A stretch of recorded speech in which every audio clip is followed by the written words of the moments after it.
எல்லாரும் நல்லா இருக்கீங்களா? இன்னைக்கான பதிவு, நல்லபடியாக வாழ்வதற்கு பணம் இருந்தால் மட்டும் போதாது, நல்ல குணமும் வேண்டும். அதை இது இன்னைக்கு ஓம் தமிழ் காலண்டரில் போட்டிருந்த பொன்மொழிகளுங்க. இன்னைக்கு போட்டிருந்தது. அதை எடுத்து எழுதி நான் சொல்கிறேன் பார்த்துக்கோங்க.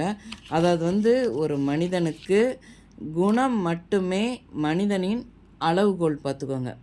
நம்மளுடைய குணம் அதுதான் நமக்குள்ள ஒரு அளவு. மனிதனை அளவிடும் முறை எப்படின்னா, அவனுடைய பணமோ பொருளோ இரண்டாவது பட்சம்தான்.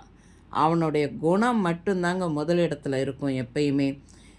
மனிதனுக்கு திறமை இருக்கலாம், அறிவு இருக்கலாம், புகழ் இருக்கலாம், பணம் இருக்கலாம், நண்பர்கள் நிறைய பேர் இருக்கலாம்.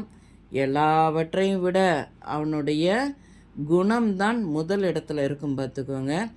நம்மளுடைய நல்ல குணங்கள் நம்ம எப்பயுமே நல்ல எண்ணங்களை உருவாக்கணும். நம்மளால் முடிந்த வரை நல்ல செயல்களை நம்ம செய்யணும். அப்போ நம்மளுடைய நல்ல குணம் என்றைக்குமே அதுக்கு அழிவுங்கிறதே கிடையாது. நம்ம இந்த பூமியை விட்டு மறைந்தாலும் கூட நம்மளுடைய குணம் எப்பயுமே நிலச்சிருக்கும் பார்த்துக்கோங்க. நம்மளை சொல்லும்போதே அந்த நம்மளோட குணத்தையும் சொல்லுவாங்க.